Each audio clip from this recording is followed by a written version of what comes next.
Prime Minister, my friend, thank you. Thank you for the very good meetings today. I want to also express my appreciation to the Emir. And more generally, my appreciation, our appreciation to Qatar for the essential role that it plays as our partner in trying to bring peace, trying to bring stability, trying to bring progress to this region.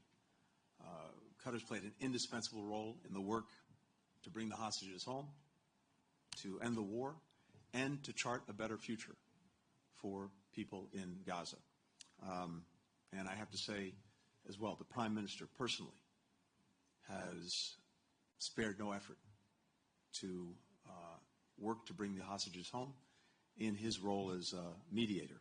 And we had an opportunity today to talk about the way forward on the effort to bring the hostages home and to get a ceasefire. Partly this involves an assessment of exactly where Hamas stands in the wake of the death of Sinwar. We talked about that. We talked about options to capitalize on this moment and next steps to move the process forward. And I anticipate that our negotiators will be getting together in the coming days. But as you heard the Prime Minister say, it's also essential, even as we're working on that effort, that we continue to develop a plan for what follows so that Israel can withdraw from Gaza, so that Hamas can rebuild their lives and rebuild their futures under Palestinian leadership. Throughout this trip, including with the Prime Minister and the Emir today, we discussed the concrete ideas that we've been developing for security, for governance, for reconstruction in Gaza. This is a moment for every country to decide what role it's prepared to play and what contributions it can make in moving Gaza from war to peace. And as I said the other day, I think this is a pivotal moment for that question because Israel has accomplished the strategic goals that it set out for itself, making sure that October 7th and the horrors can never happen again by effectively dismantling the military organization of Hamas. It succeeded in doing that, and bringing to justice its leaders, those who perpetrated the horrors of October 7th, notably Sinwar. Now that that's been accomplished, this is a moment to work to end this war, to make sure all the hostages are home, and to build a better future for people in Gaza. And as I said, it's necessary in order to do that to make sure that we have the appropriate plans in place. And we did have a productive discussion on that. Meanwhile, even as we're working on all of this, it is imperative that we continue to address the humanitarian crisis in Gaza, the extraordinary challenges that the children, the women, the men of Gaza are encountering every single day. And that's all the more urgent with winter approaching, and we're deeply conscious of that. Here again, I have to say, Qatar's generosity over these many months has been extraordinary. Thousands of tons of food, of medical supplies, of life-saving assistance for the people of Gaza. The United States, as the largest provider of aid to displaced Palestinians, is also continuing to make vital contributions.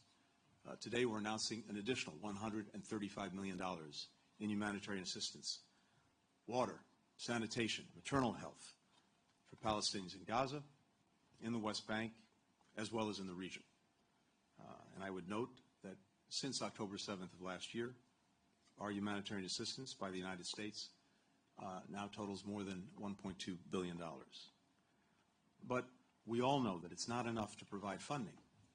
It's not even enough to get the assistance to the borders of Gaza. What's so critical is that the aid gets to the people who need it. Secretary Austin and I emphasized in a letter that we wrote recently to our counterparts in Israel the imperative of Israel taking urgent and sustained action to make sure aid can get to those who need it. We have a list of very specific actions that we are tracking every single day. Now, there's been progress since we sent that letter, some positive steps, including the opening of the Erez Passage, the decision to restart the Khan Yunis desalination plant that will give more than 1 million Gazans access to clean water. Some other steps have been taken, but this is not yet enough. And we will continue to press for and take the necessary measures to ensure that we get greater progress and that we get greater results in making sure aid gets to those who need it. Prime Minister also noted that we have been deeply focused from day one on trying to ensure that the conflict in Gaza does not spread more broadly throughout the region. And even as we have real challenges, we're working to make sure that we don't see a major escalation and major conflicts develop elsewhere. With regard to Iran, we of course are concerned about the potential for broader conflict, particularly since Iran launched its second direct attack on Israel using ballistic missiles just 23 days ago.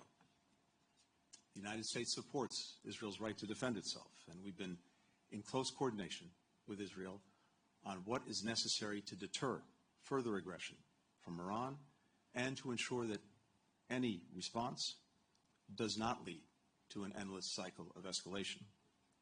We're also continuing to work with our partners in the region to make very clear to Iran that further attacks against Israel will have deeply negative consequences for Iran's interests. We're very attentive to the fact that the risk of broader conflict is high, and that's all the more reason why we're determined and acting to try to make sure that we prevent that. And then finally, on Lebanon. We've spent some good time, both with the Emir and with the Prime Minister, talking about the conflict there, and as well the important role that Qatar has been playing, including as a leading donor of humanitarian assistance. As Israel conducts operations to remove the threat to Israel and its people along the border with Lebanon, we have been very clear that this cannot lead, should not lead to a protracted campaign, and that Israel must take the necessary steps to avoid civilian casualties and not endanger UN peacekeepers or the Lebanese armed forces. Right now, we're working intensely to reach a diplomatic resolution, one that sees the full implementation of UN Security Council Resolution 1701, and as a result, allows civilians on both sides of the border to return to their homes and to be able to live there in peace and security. We're also committed to building up and supporting Lebanese efforts to build up their own institutions, free from the grip of Hezbollah, so that the people of Lebanon have more security, more opportunity, more prosperity. Here again, Qatar has provided essential assistance to the Lebanese armed forces, including salaries and fuel. We're working with other partners to provide the Lebanese armed forces with the resources they need so that they can take greater responsibility for security throughout Lebanon and making sure that Lebanon can reassert its sovereignty. We'll continue to support the Lebanese parties as they work to resolve the presidential vacancy and empower leadership that reflects the will of the Lebanese people. So in each of these areas, we have a very full and very active agenda. And again, I'm very grateful for the partnership of Qatar in working to bring greater peace and greater security throughout the region.